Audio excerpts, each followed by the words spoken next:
Buenas noches. Gracias si te pones en contacto con nosotros en estos martes en la noche para hablar de derecho.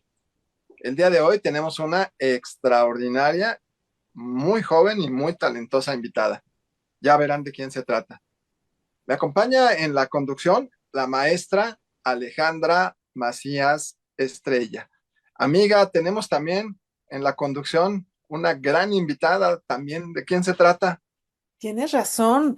Muy buenas noches a todos ustedes que nos acompañan una vez más en este su programa, Martes de Derecho. Sí, tenemos a una amiga muy querida, excelente abogada, exalumna de nuestra querida Facultad de Derecho. Ella es la destacada maestra Marisa de la Mora Mondragón, quien esta noche será nuestra conductora invitada y ella nos trae como invitada a una extraordinaria abogada también, por supuesto. Ella es Stephanie Enríquez Valerio. Y me gustaría mucho, Marisa, que nos presentaras a nuestra invitada de esta noche. Claro que sí, con mucho gusto. Primero, pues gracias por invitarme a ser conductora con ustedes nuevamente. Y ahora les voy a leer la semblanza de nuestra invitada estrella, que yo creo que va a ser muy corto lo que voy a decir de ella, porque al final de cuentas ustedes se van a dar cuenta cuando nos platique un poquito de lo que ella sabe y de lo que ella hace. Y mejor se los voy a dejar para que ustedes se sorprendan. Básicamente, Leticia Stephanie Enríquez Valerio, es mejor conocida como Stephanie, es especialista en Derecho Informático y Transformación Digital, tiene experiencia en despachos nacionales e internacionales en materia de protección de datos, propiedad intelectual y derecho corporativo. Actualmente es líder especialista en Legal Tech y Legal Law en la TAM de Deloitte Legal. Es activista individual acreditada por Amnistía Internacional México, es hacktivista, hack feminista, defensora de derechos humanos digitales, participó en la redacción y revisión de la Ley Olimpia a nivel nacional e internacional, y yo ahí además agregaría que no solamente en redacción, sino con activismo, da acompañamiento a mujeres que han sufrido de violencia digital, embajadora del Instituto Nacional de Ciberseguridad, o del INCIBE, de México, fundadora de la iniciativa Women in Legal Innovation, que busca potencializar y visibilizar la participación de mujeres en la transformación de la industria legal. Ha sido docente y conferencista a nivel nacional, nombrada una de las abogadas digitales más disruptivas por la revista Foro Jurídico en 2020. También es certificada como Chief Artificial Intelligence Officer por la bueno, NICE y la Asociación de Internet MX, certificada como Legal Process Improvement Professional y como Legal Project Practitioner por el International Institute of Legal Project Management, y finalmente enlistada como una de las mejores technologers y especialistas digitales de Iberoamérica por la Academia Mexicana de Derecho Digital y Tecnológico en 2024, o sea, este año. Pero pues yo les diría que es corto con lo que ella hace en su labor a diaria. Y para darle como la bienvenida a ella, voy a empezar con la primera pregunta para entrar en materia. Ella nos viene a platicar del tema de cómo vamos con la lucha contra la violencia digital en México, por lo cual, pues la primera pregunta yo le querría hacer a Stephanie es cómo va la lucha contra la violencia digital en México, Stephanie. ¿Nos puedes contar e ilustrar un poco con esta no tan buena, a lo mejor, noticia que nos puedas dar? Muchas gracias, Marisa. Y muchas gracias a todos por esta invitación. Estoy muy contenta de estar aquí con ustedes. Y bueno, es una pregunta que tiene varias respuestas, vamos a decir.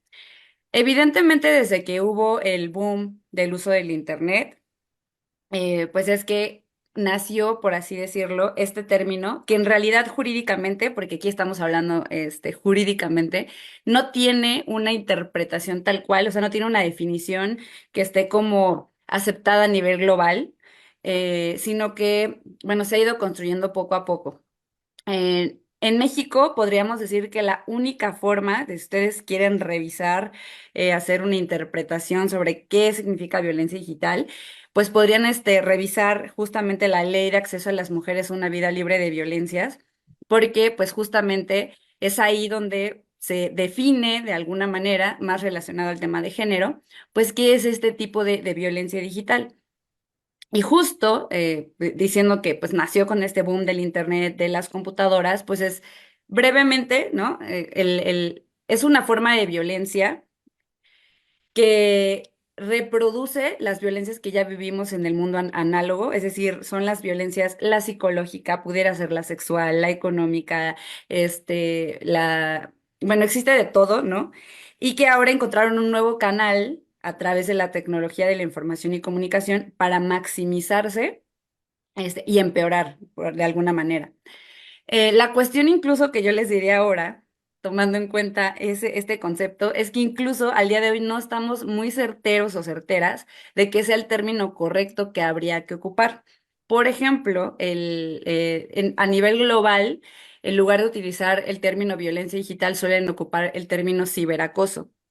En México, incluso el INEGI utiliza la palabra ciberacoso para referirse a tipos de ataques que ocurren en línea. Y pues también existe alguna interpretación por ahí, ¿no? Que puede hacer la ONU o que han hecho diversos en los que mezclan estos términos. Sin embargo, también tenemos la duda sobre si la palabra digital conectada telecom es la única variable, porque ahora existen nuevas tecnologías, bueno, que ya existían, pero que ahora están mucho más de moda, como la inteligencia artificial, que no necesariamente están conectadas o deberían estar conectadas a Internet y que ahora pueden reproducir cierto tipo de violencias, ¿no? Pero vamos a quedarnos con este concepto, por lo menos al día de hoy, que tenemos más o menos claro qué es pues este tipo de violencia, ¿no? Esto es muy importante para nosotros. Eh, el reconocimiento que hicimos en México sobre este tipo de violencias habla de un avance, ¿no? Es decir, ustedes conocen, seguramente han escuchado acerca de pues la ley Olimpia, porque fue un tema que se puso de moda por este boom de las tecnologías en las que pues somos atacados y atacadas en línea. Igual en la pandemia que ocurrió, que además la digitalización del mundo dicen que aumentó hasta 300%. Entonces, esto habla que además los ataques incrementaron en los últimos años de una manera estratosférica. Y entonces, por lo menos, ¿no? El avance a nivel legislativo, vamos a decir, estuvo ahí, ¿no? Estuvo presente. ¿Qué pasó en México? Que se puso este tema en la agenda pública, poniéndole nombre, y decimos las activistas que lo que no se nombra no existe. Entonces, haberse nombrado ya avanzó, ¿no? Ya empezamos a ver las razones, empezamos a ver las formas, las modalidades, empezaron a haber estudios, etcétera. También empezaron a hacerse especializaciones en cuanto a los delitos penales y pues la ley Olimpia justamente promovía que se pudiera tipificar el ataque relacionado con la difusión de contenido, ahí les voy a decir, contenido sexual o íntimo sexual a personas mayores de edad y sin su consentimiento. O la producción de este tipo de contenidos sin su consentimiento. Entonces, este fue otro avance, ¿no? Que se crea un tipo penal especializado, pero que de hecho, en realidad, uno de los mitos más importantes e interesantes en esta materia es que la primera regulación en contra de este tipo de delitos se realizó en Chihuahua, mucho antes de que, digamos, existiera este boom por parte de la sociedad civil, de los grupos feministas y las activistas y defensoras. Inició ahí, ¿no? Vamos a decir la primera regulación. El avance, les digo, es claro a nivel legislativo y además, ¿no? Y es muy importante para mí siempre desmitificar, ya existía antes algún tipo de regulación. ¿Por qué? Porque ya existían este tipo de violencias. Como les decía, solo encontraron un nuevo modo, ¿no? De expandirse. Entonces, pues los derechos ya los teníamos, ya tenemos derecho a nuestra propia imagen, ya teníamos derecho al honor, ya teníamos derecho a la privacidad, ya teníamos derecho a pues que se utilizaran bien nuestros datos personales y de esa manera indirectamente estaban regulados. También los delitos que ustedes conocen, que ya hemos sido víctimas en el mundo físico, pero que ahora se reproducen en el material, como la amenaza, la extorsión, el fraude, ya estaban tipificados y pues no exigían que se elaborara con una modalidad específica. Entonces eso incluye que también podían ser a través de los medios digitales, ¿no? Igual la usurpación de identidad. Entonces esto era un avance, ¿no? Solamente que al ponerlo en la agenda pública lo pudimos señalar, ¿no? Esto ya existía y al día de hoy lo pudimos ocupar. Ahora vamos por la parte triste. Más allá de la legislación, en cuanto a política pública de prevención, no tenemos nada. Esto implica pues varias cosas, ¿no? Que hay intentos muy aislados por parte de varios organismos, por parte, vamos a decir, del INAI, por parte de IFETE, por parte de los órganos de transparencia locales, a veces por la Secretaría de la Mujer, como muy aislados, pero no en conjunto para crear una política pública que nos ayude a superar este tipo de cuestiones, que nos ayude a prevenirlo, pero más allá de eso, que nos ayude a sancionarlo, pero repararlo. No existe, no la tenemos, ¿no? Entonces es muy interesante porque pues eso implica que solamente tuvimos una perspectiva punitiva. Ahora, en cuanto a la aplicación de la ley, ¿cómo vamos? Bueno. Es muy interesante y muy triste decirles que primero una colectiva que yo les sugiero que sigan, que se llama Luchadoras en 2022, realizó pues una investigación solicitando información a pues todos los estados de la República sobre cómo íbamos en lo particular con la ley Olimpia, o sea, lo de la difusión de contenido íntimo sexual. En resumen, lo que les voy a decir es que en ese momento ni contestaron todos los estados, solo contestaron 18 y existían 2.143 carpetas de investigación abiertas, pero de eso, todo esto, solamente el 17% de las iniciadas tuvieron un tipo de pues cierre que no culminó en sentencia, sino una conclusión a través de alternativos, o sea, de medios y mecanismos alternativos, ¿no? Esto implica que la ley Olimpia al día de hoy no tiene a nivel nacional ni una sentencia condenatoria por juicio ordinario en materia penal. Además, si ustedes hiciéramos todo este tipo de investigación, imagínense, ¿no? Preguntando sobre la usurpación de identidad a través de los medios digitales, la amenaza a través de medios digitales, etcétera, estoy segura, no, ahora sí que estoy segura, no tengo pruebas, pero no tengo dudas, de que el porcentaje de carpetas iniciadas, no, o sea, evidentemente es mucho mayor que el número de personas que han sido castigadas. Y ahorita vamos a platicar por qué. Pero este es como el tema, ¿no? Yo recientemente he vuelto a solicitar, porque pues de 2022 a 2024 ha pasado algo, a los estados que me vuelvan a responder si existe alguna sentencia a nivel nacional que esté castigando la famosa ley Olimpia. Hasta el día de hoy, ninguna. Las que están castigando, que hay como dos sentencias, es en Chihuahua, que sospechosamente o particularmente, no sospechosamente va a decir pues de una manera pues trágica, no son parte de esta revolución de la ley Olimpia, sino que se aprobó antes. De hecho, no se reconoce como parte de la ley Olimpia justamente las reformas de Chihuahua. ¿Qué tenemos? Que aunque el INEGI ha hecho pues un módulo que se llama MOSIVA, lo hace cada año, es el módulo de ciberacoso, que bueno, ya no sabemos si lo va a hacer este año porque tenemos problemas primero principalmente con el tema de recursos, no sabemos si va a haber los recursos destinados. Se había mencionado que se iba a cancelar, pero tengo fe en que no, porque es muy importante tener este tipo de cifras. En cuanto a estadísticas, lo que nos indica el INEGI, en cuanto a lo que dice el público, es que los ataques han ido disminuyéndose. Pero si lo vemos a nivel de cuántas carpetas se han iniciado, o sea, ya vamos a decir cuántas se han denunciado, hemos visto que han aumentado. Entonces, no corresponde, de hecho, un poco la estadística del INEGI y el estudio de investigación del INEGI con lo que está registrado en las fiscalías. Entonces, es muy triste porque evidentemente habla de que no existe una política no solamente pública de prevención, como yo les decía, al día de hoy no existe justicia ni para las mujeres ni para los hombres, porque los hombres también son víctimas de la violencia digital. O sea, al día de hoy no existe tampoco esto. Y como parte, pues evidentemente de un elemento particular que tenemos en México es que en cuestión de política criminal, en cuanto a la prevención y en cuanto a la sanción, tampoco hay resultados. Entonces, tenemos avance social, por así decirlo, que nos ha ayudado, claro que sí, a tratar por lo menos de que estemos más o menos informadas e informados, pero al mismo tiempo tenemos muy poco resultado en lo que se refiere a la lucha per se a través de, pues, el sistema de justicia. Qué increíbles datos nos das, Steffi. Y qué importante es hablar de este tema porque fíjate que nuestros principales escuchas son estudiantes y son jovencitos, los cuales pues son las principales víctimas de este tipo de violencia, que como bien lo has comentado, pues incluye el ciberacoso, esta violencia de género, la suplantación de identidad, difusión de contenido privado, por supuesto, amenazas, chantajes. Y qué bueno que existen personas como tú, activistas, que se encargan de visibilizar esta problemática y sobre todo de enfrentar por medio de pues una lucha activa, una lucha constante, hacer ver a las autoridades que existe esta clase de violencia. Y por eso es que me gustaría preguntarte, ¿cuáles son los principales retos a los que se enfrentan en esta lucha?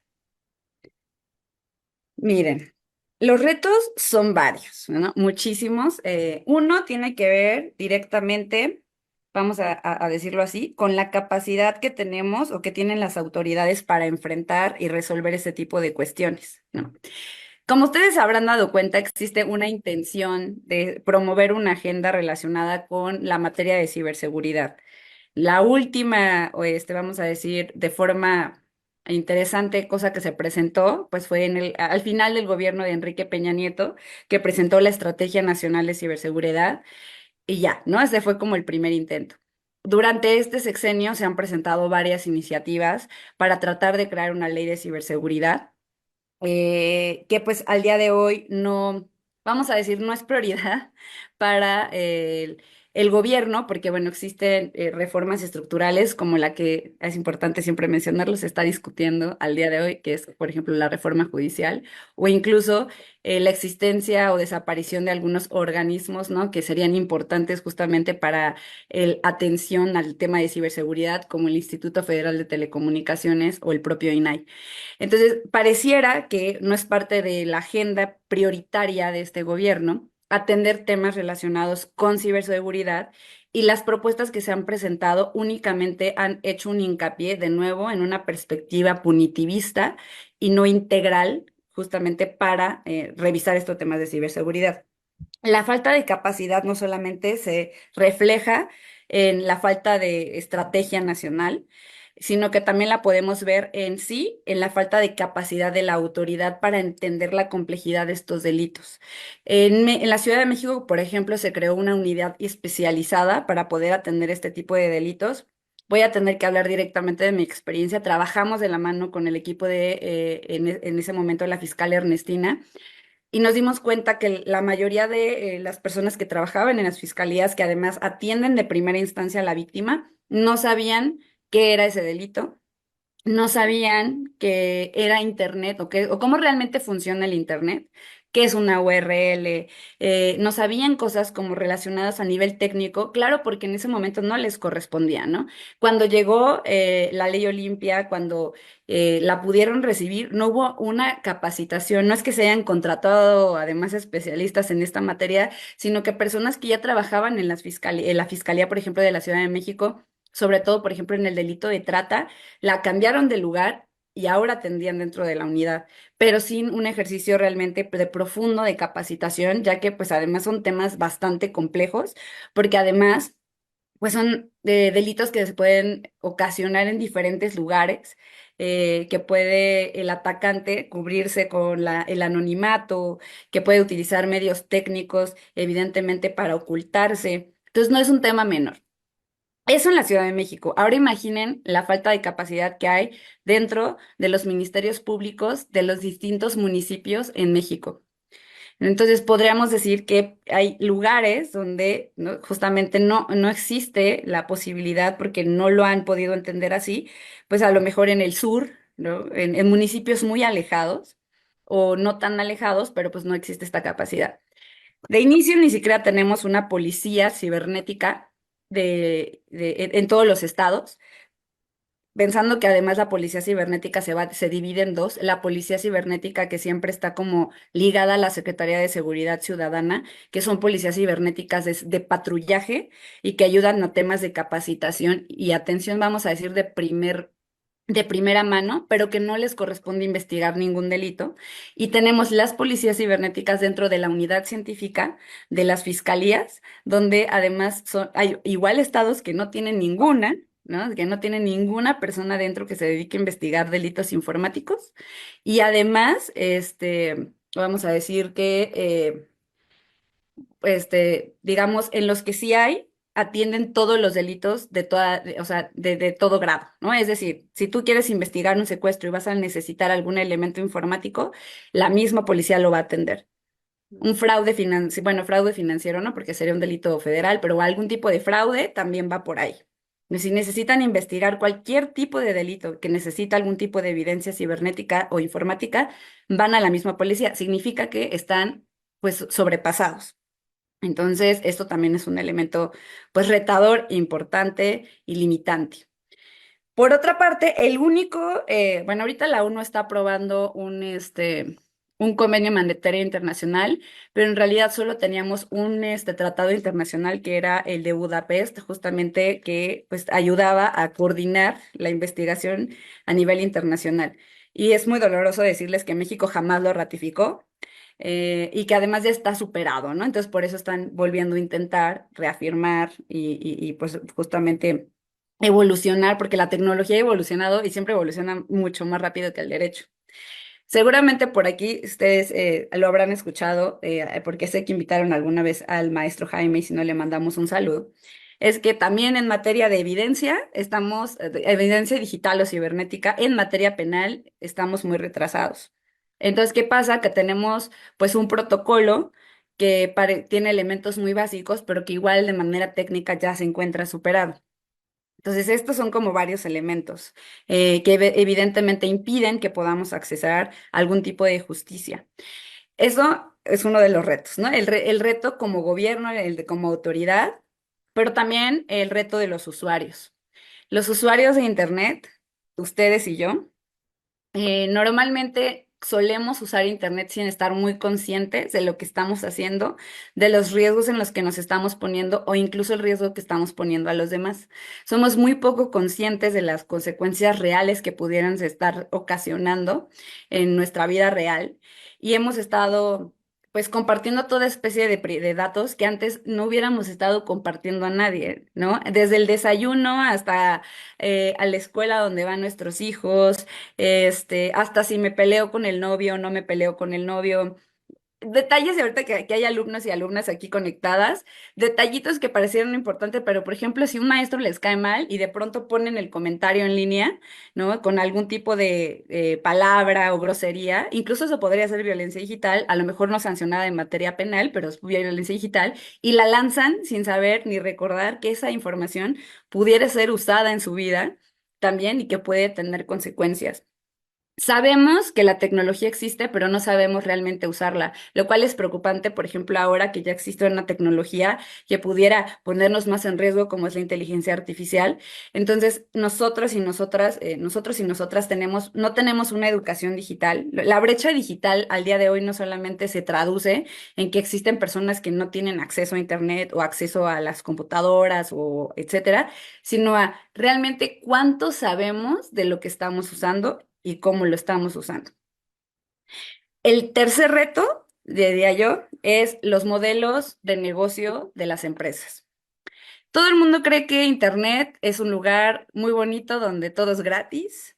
Creen que la verdad es que las empresas como Meta, las empresas como TikTok o etcétera, pues son muy felices y que nada más quieren prestar un servicio para que todos seamos felices.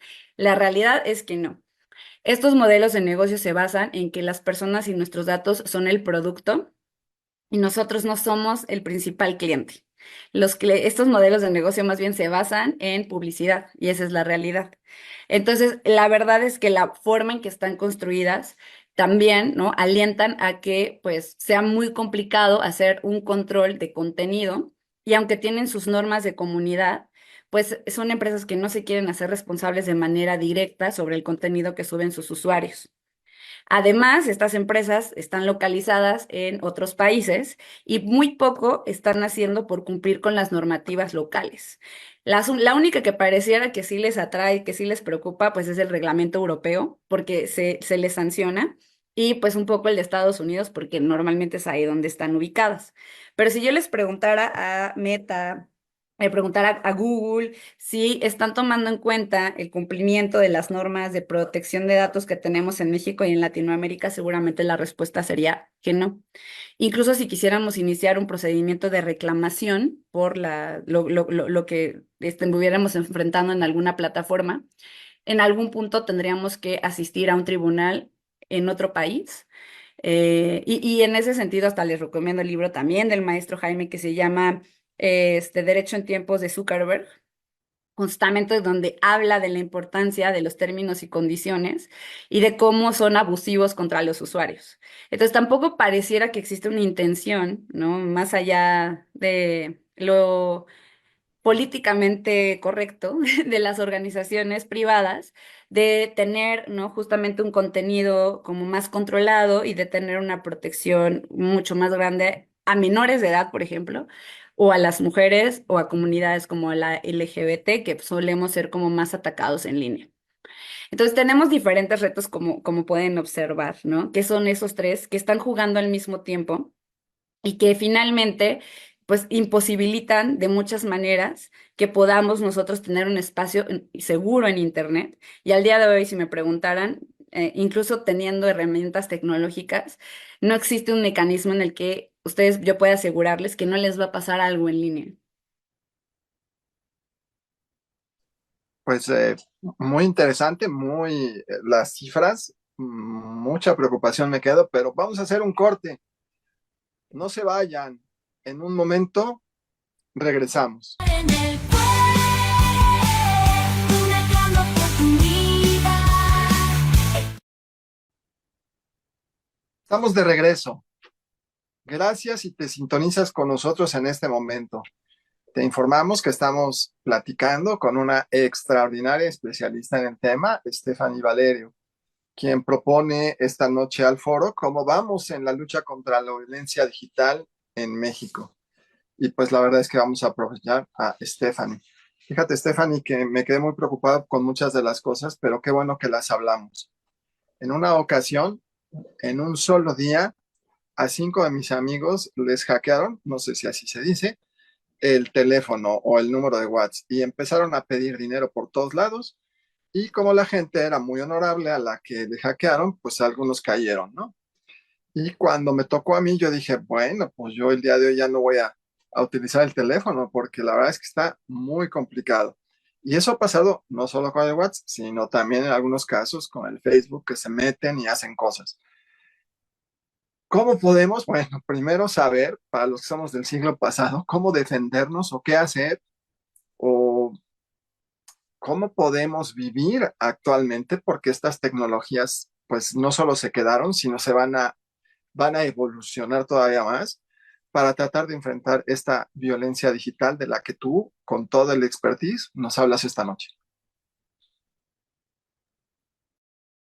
Es muy importante que, pues, justamente hagamos un poquito de conciencia, además, sobre quiénes y cómo estamos usando la tecnología, ¿no? Esto es muy importante en lo que tiene que ver incluso con las personas menores de edad, las infancias, ¿no? Yo veo muy orgullosos a todos los padres, tíos, sobrinos, ¿no? De mi bebé, el niño, desde que tiene 3 años agarró el celular. Y yo siempre me pregunto si le darían a un niño de 3 años un arma, unas tijeras sin haberle explicado cómo realmente funciona y los daños que le puede causar.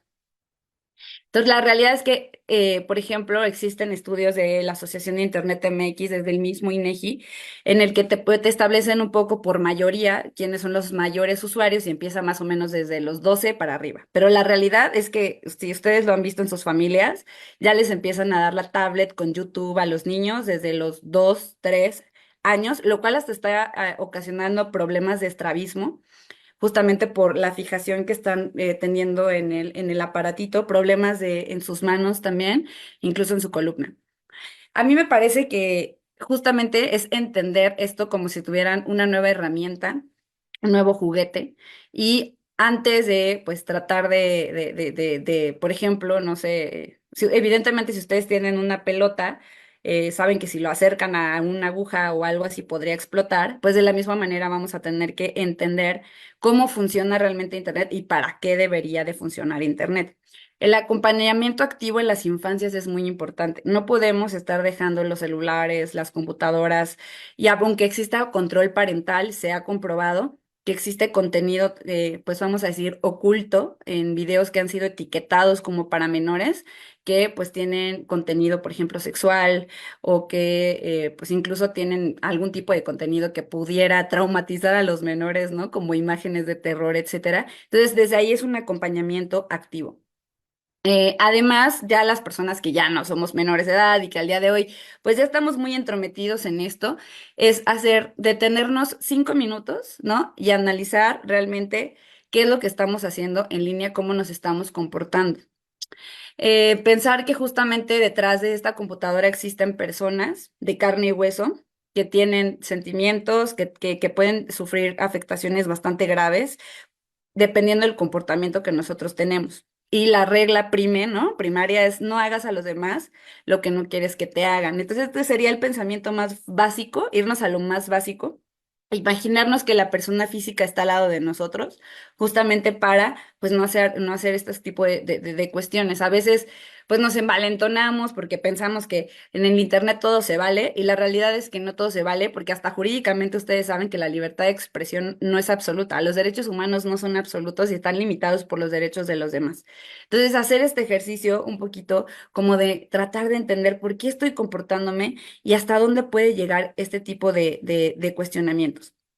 Evidentemente, esto es como un tema de aprendizaje de vida, entender que tenemos la privacidad, decimos que es un derecho humano, pero se vive a través de la facultad de lo que tú deseas, ¿no? Tú ejerces tu privacidad. Entonces, a veces se nos olvida que nuestra privacidad es privado porque nosotros queremos que sea privado, pero pues todo lo demás lo decidimos. Entonces, también es muy importante. En cuanto a cuestiones técnicas, es muy importante que también nos preparemos y entendamos que sí existen mecanismos y existen, pues justamente herramientas en Internet que nos pueden ayudar a protegernos de diferentes maneras, ¿no? Existen controles de privacidad también, existen también formas de saber incluso si ya hackearon, bueno, no hackearon, pero más bien si nuestra información de algunos correos ha sido comprometida. Hay que empezar a utilizar temas y socializarlo entre nuestras familias, ¿no? Yo nunca he escuchado que mi familia platique y diga, oye, ¿tienes antivirus en tu celular? Jamás lo he escuchado, ¿no? Y entonces es un tema muy interesante porque significa de nuevo que además por parte de la educación, tanto pública como privada, no están dando esta información de una manera entendible y humana y para las adolescencias, pero además de eso, pues no solamente ellos están usando estas herramientas, sino nosotros, ¿no? Leer los instructivos, así como llega un mueble y leen el instructivo de ver cómo se acomoda, así deberíamos de leer las políticas, los términos y condiciones. Ni siquiera son tan complicados, son largos, pero no son complicados. Les prometo que yo he leído todo lo de todas las plataformas y no son complejos. Entonces tenemos que darnos ese tiempo de entender qué herramienta estamos utilizando. Por otra parte, les comentaba yo que es muy fácil saber cuando uno es víctima porque te duele. Cuando alguien de tu familia es víctima, lo puedes ver, porque justamente una de estas consecuencias que nos decía Vicente es que a lo mejor ya no quieren entrar en línea, ya no quieren tener una cuenta, ya no quieren usar internet, ya no quieren poner su foto, porque qué tal si le dicen que está gorda la persona o que está fea, ya no quieren comentar cosas, empiezan a autoexcluir, les empieza a dar depresión, empiezan a ser aislados, porque también hay bullying a través de los medios digitales. Entonces lo podemos ver, pero ¿qué tanto podemos ver cuando nosotras y nosotros estamos siendo los agresores?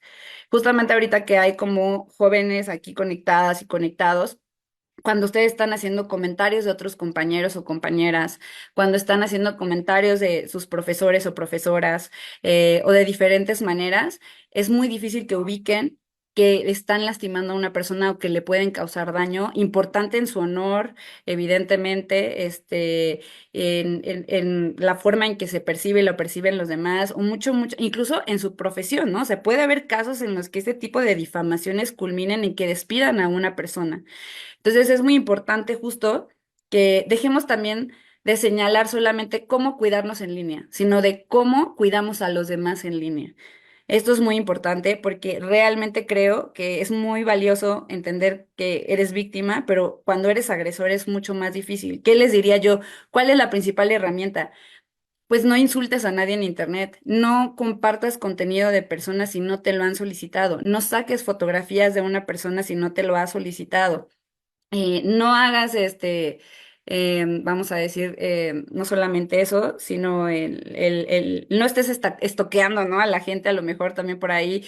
No, o sea, son cosas bastante básicas de un comportamiento civil, así como sabemos cómo comportarnos en la casa, en la iglesia, en la oficina, así debe de haber reglas de etiqueta en internet. Entonces, yo les diría que es más un tema de conciencia y evidentemente a nosotros desde la parte de activismo, ustedes además más en la parte jurídica, nos corresponde estar persiguiendo tanto a los legisladores como a los, bueno, no sé cómo acaba el sistema judicial, pero también a los jueces sobre este tipo de cuestiones, ¿no?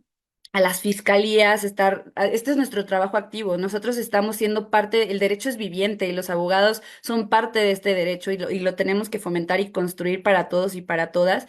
Entonces, estudiar, participar y hacer estas exigencias. Yo les decía que estaba muy preocupada porque de pronto la ley Olimpia fue idealizada o está siendo muy idealizada y eso puede crear un sentido de seguridad a las chicas y a los chicos, por ejemplo, para que se exten.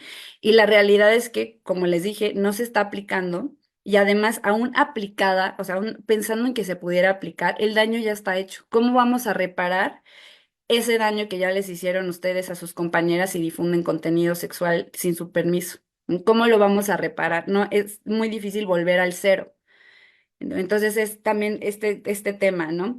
Entonces yo les diría que por parte de la autoridad tenemos que sugerir que exista una ley de ciberseguridad que pueda abarcar política pública también desde la prevención, no solamente desde la parte punitiva, y honestamente que se haga una revisión de nuevo de muchos de los estados donde existe, por ejemplo, la ley Olimpia o existen otros delitos que son tipos penales abiertos que incluso pudieran estar violando o violentando otro tipo de derechos digitales. Eso nos corresponde desde la parte jurídica. Muchas gracias, Steph. Ha estado bastante interesante todo lo que nos has estado platicando. Ahorita, justamente que comentabas de las herramientas que se pueden usar para detectar si algún correo ha sido comprometido, cuando uno usa las herramientas que la misma Stephanie nos dice, uno se sorprende con cuántas veces tu correo ha andado en páginas y hasta tu contraseña está comprometida. Entonces, sí es muy importante tener en cuenta esto y tener mucho cuidado. Ahorita más o menos nos platicabas un poco a lo que te refieres como, bueno, ya nos dijiste cuáles son los retos que se están enfrentando, cómo nosotros qué debemos hacer nosotros para enfrentar esta violencia digital, y nos platicaste un poquito sobre qué acciones debería tomar el gobierno. ¿Nos quieres como profundizar más en qué acciones debería tomar el gobierno en esta problemática, o tú cómo ves Mira, de inicio el panorama? estamos en un momento así fundamental, yo les diría, ¿no? Porque justamente, ¿cuántos están escuchando que están muy emocionados todos que por la ley de inteligencia artificial? Y yo les diría, si no tenemos lo básico, o si no tenemos la estructura, hablar de regulación de inteligencia artificial va a ser ley, o sea, va a ser un papel y nada más, ¿no? ¿Qué tendríamos que hacer? Es fortalecer mucho de lo que ya hemos construido en tanta historia, ¿no? De nuestro país también. Fortalecer el sistema de protección de datos. Al día de hoy luego se quejan porque dicen, no, pues el INAI ni sanciona. Bueno, hay que empoderarlo para que pueda sancionar y revisar cuestiones de protección de datos. Se ha cuestionado incluso porque la reforma justamente de protección de datos en un inicio hablaba que debería de haber un órgano especializado en protección de datos que no fuera el INAI, ¿no? O sea, que estuviera separado transparencia de protección de datos personales. Bueno, si es eso lo que hay que revisar, entonces hay que promoverlo de esa manera y que haya entonces especialistas nada más en protección de datos, pero entonces fortalecer ese sistema, no ir para atrás. En cuanto a las buenas prácticas, incluso a nivel regulatorio, lo que hay a nivel internacional, hay que revisar qué tanto nos estamos quedando atrás a nivel regulatorio en estas cuestiones y pues poder adaptarlo también a las normas que existen en México. Como les digo, con una perspectiva mucho más integral y no solamente hablar de sanciones, ¿no? Sino justamente hablar de una transformación. El gobierno tiene que sí o sí abrir los canales con estas empresas, las Big Tech, muy conocidas, tienen que abrir un diálogo constante justamente para poder plantear, ¿no? Cómo es que las personas en México, en Latinoamérica, etcétera, pueden accesar a diferentes herramientas para protegerse dentro de en línea, ¿no? ¿Cómo empezamos a establecer este puente para que empiecen a entender cómo funciona nuestro derecho? Aquí tenemos justo a Marisa que sabe y especialista en propiedad intelectual. La propiedad intelectual es muy distinta a nivel legislativo a lo que está planteando el derecho de estas Big Tech que están creando otro derecho, ¿no? Entonces, la verdad es que todo el ecosistema, así le decimos ecosistema de Internet, tiene que estar en comunicación y el gobierno debería de considerarlo como una herramienta prioritaria. Además, quiero decirles que es muy popular que hablemos de la violencia digital que pues sufrimos por particulares, que sufrimos por ciberdelincuentes, pero activamente existe violencia digital al día de hoy que ejerce también el gobierno, que puede estar ejerciendo la autoridad. Esto es demasiado grave. A veces digo, también ya debemos empezar a hablar de eso, porque también existe vigilancia a través del gobierno que utiliza elementos del Internet. Evidentemente, hemos visto casos de servidores públicos que se están peleando en Twitter también, que también están ejerciendo violencia digital, que también están, ahora sí que difamando a otros entes, ¿no? Pues públicos o incluso privados. Entonces es muy importante que también empecemos a atender esa problemática porque es demasiado grave. Al día de hoy en el mundo también existen los shutdowns, ¿no? Así se considera que incluso ya cuando existe un problema político mayor, le dan abajo al switch de internet, ¿no? Empiezan a decir, no tienen acceso ya a Facebook, no tienen acceso a tanto. Entonces, crearon un sistema democrático en el que el gobierno tampoco sea partícipe de ataques digitales, como el caso de Pegasus, por ejemplo, ¿no? Muy famoso, en el que pues, se utilizaba para vigilar activistas y periodistas. Pues es algo que tenemos que empujar, porque yo siempre he dicho que el gobierno, hasta que no le siembras la intención, es posible que no coseche nada. Entonces somos nosotros desde la ciudadanía, desde la sociedad civil, todo que tenemos que impulsar esto, ¿no? Les decía en el tema regulatorio a nivel internacional, pues tenemos que estar partícipes, porque yo he visto que participan muchas organizaciones como Red de Defensa de Derechos Digitales, Artículo 19, etcétera, pero que muy poco en política pública interviene el gobierno al día de hoy, ¿no? Entonces, ya ha sido hackeado el gobierno también, ¿no? Ha sido hackeada la misma Sedena, es increíble que no tengamos al día de hoy una estrategia clara en esta materia, que pues no tengamos las miren, yo no digo que no tengamos las capacidades como personas, individuos, existen muchos especialistas en esta materia informática y ciberseguridad, pero evidentemente prefieren trabajar en el sector privado porque les pagan mejor, porque los tratan mejor. Entonces vamos a tener que ver la forma en que nosotros vamos a traer esto, a traerlos a la parte pública porque es indispensable tener pues más especialistas, más ingenieros, más programadores, gente que se dedique pues al tema forense en esta materia. Entonces, esto pues es justamente, vamos a decir, ya se hecho andar el carrito, pero no teníamos gasolina, entonces es momento, tal vez, ¿no? De justamente inyectarle esa gasolina, pero ya vamos súper atrasados, entonces les digo, esto sería lo que debería de empezar a hacer el gobierno. Entiendo que al día de hoy, como les digo, estamos en un momento crítico, evidentemente, para este tipo de cuestiones, entonces pues hay que hacer hincapié en que es importante que existan organismos que protejan o estén especializados en materia de telecomunicaciones y en materia de protección de datos y derechos digitales. Qué impactante lo que nos cuentas, Steffi, y a lo largo de esta plática que bien nos has comentado lo que es la violencia digital, los retos a los que se enfrentan, cómo debemos hacer para enfrentar este tipo de violencia, lo que el gobierno debe de hacer. Me gustaría aprovechar tu experiencia en el cúmulo de todos estos años que te has dedicado como activista a estos temas y que nos pudieras comentar cuál es tu panorama en relación al tema. ¿Habrá solución realmente? ¿Qué podemos hacer? Cuéntanos.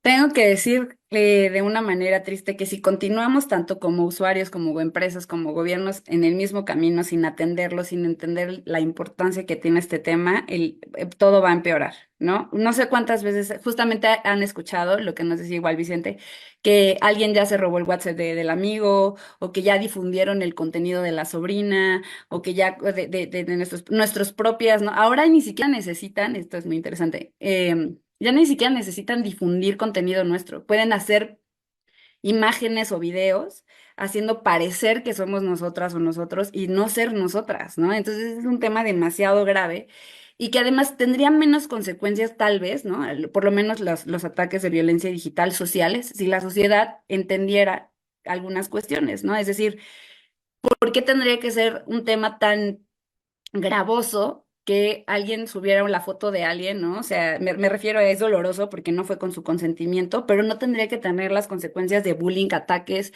y violencia que después se maximiza.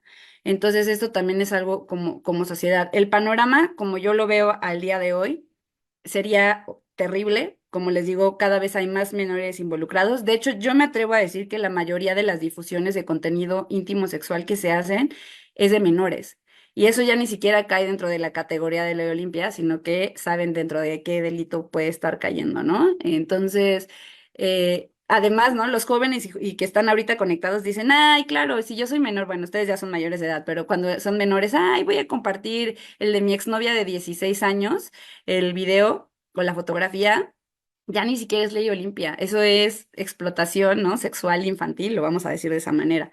Entonces, a mí me parece que el panorama es grave, es decir, al día de hoy creemos que solamente haciendo un comentario ya eso ya no pasa nada, pero puede culminar en el suicidio de una persona, puede culminar en grooming, puede culminar en la explotación a través de medios digitales. Puede ser que la fotografía de tu exnovia que tú querías subir según solo por el que la molestaste porque estabas ardido termine en alguna página de explotación sexual. O que incluso se le vaya a buscar a la persona en persona, ¿no? O sea, ya ha llegado y ligado al tema de trata. Entonces, al día de hoy, mi panorama no es muy bueno si seguimos así, pero yo tengo fe que todo esto que estamos haciendo, que estamos charlando, el tema de que haya estado de moda este tema, que haya tantas activistas, que haya tanta abogada, porque quiero decirles que Marisa ya es activista en este tema también, estemos luchando todos los días por capacitar, por hablar, por preguntar y solicitarle a los estados resultados para poder exigírselos después, es indispensable. Entonces, tengo fe en que vamos a cambiar ese panorama y que pues finalmente el futuro se construye cada día. Extraordinaria presentación. La verdad es que por la experiencia y lo natural que lo dices, pues he disfrutado muchísimo la conversación contigo, Stephanie, aunque el contenido pues es muy delicado, pero la forma en lo que, como lo has hecho, pues ha sido sencillamente magistral, definitivamente. Estamos muy agradecidos que hayas aceptado la invitación para compartir tu experiencia con nosotros y antes de darte la palabra para despedir el programa, me gustaría que hiciera uso de la voz nuestra extraordinaria conductora invitada. Marisa, ¿quisieras decir algunas palabras para despedir la transmisión? Sí, claro, pues primero muchas gracias por la invitación, sobre todo gracias por permitirnos que estuviera aquí Stephanie, porque ahorita estaba viendo en los comentarios que le están poniendo en el programa, pues que no solamente es un especialista, es la especialista en el tema en México, y la realidad es que sí es así. Están poniendo que es una máster y yo comparto todos esos comentarios porque aunque diga Stephanie que cada que le escuchamos dice lo mismo, no es cierto. Cada que le escuchamos dice algo diferente, siempre trae algo nuevo, siempre está actualizada. Y justo es muy buen foro ahorita que, como decía ella, que la ley Olimpia, pues sí es como la moda, pero es muy triste saber que no hay sentencias, ¿no? Y nadie más como que tiene ese conocimiento como para podernos decir desde la práctica, desde la experiencia, desde su estudio, que esto es real, ¿no? Entonces, pues yo estoy muy agradecida con ustedes, maestros, y sobre todo también con nuestra invitada por haber aceptado y por compartirnos una vez más de su conocimiento, porque es muy generosa con todo lo que nos brinda, y definitivamente yo confirmo lo que decía ahorita en los comentarios, incluso Jaime Limón, no solo es un especialista, sino es la especialista en el tema. Entonces, muchas gracias también, y muchas gracias al CUEF por este foro también. Ok, amiga linda, verdaderamente un extraordinario programa, pero la especialista, wow. ¿Quisieras decir algunas palabras para despedir el Claro. programa? Sí, agradecer por supuesto a todos los que nos acompañan una noche más en este programa que es pensado para ustedes, donde como ven traemos grandes especialistas, los mejores en el tema, y que me quedo con esta parte que nos decía esta Steffi, que recordar que detrás de cada pantalla hay una persona que podemos afectar con nuestra actuación digital, tener siempre esto en cuenta y sobre todo cuidar nuestra privacidad, no dar este primer paso a que seamos víctimas de esta violencia, proteger nuestros aparatos, proteger nuestra persona, a nuestras familias, a los chiquitos. Yo creo que es algo muy importante, tan sencillo que a veces se nos va de las manos. Muchísimas gracias y recuérdense, como bien nos dijo también nuestra invitada, debemos cuidarnos y cuidar a los demás. Gracias por estar aquí esta noche. Stephanie, muchas gracias por haber estado con nosotros. ¿Quisieras decir algunas palabras para despedir la transmisión? Nada más, igual volverles a agradecer de verdad el espacio, la invitación y bueno, saludar a nuestro querido maestro Jaime, porque en gran parte también todo lo que sé es porque él ha sido mi maestro, mi mentor, mi amigo. Entonces, a Marisa también, que siempre está involucrada, siempre que la invito así, dice que sí. Entonces, agradezco mucho y de verdad, pues eso, ¿no? El mensaje es ese, ¿no? El mundo del Internet lo construimos nosotros y nosotras, y solamente nosotras y nosotras sabemos qué clase de mundo queremos tener. Muchas gracias nuevamente y no solo eres muy valiosa, sino muy generosa por haber compartido tus conocimientos esta noche con nuestro público. Hemos disfrutado mucho tu conversación, Stephanie. Muchas gracias. Con estas palabras llegamos al final esta noche de nuestra transmisión de martes en la noche. Como vieron todos ustedes, estuvo con nosotros una extraordinaria especialista, Leticia Stephanie Enríquez Valerio, quien propuso al foro cómo vamos en la lucha contra la violencia digital en México. Buenas noches.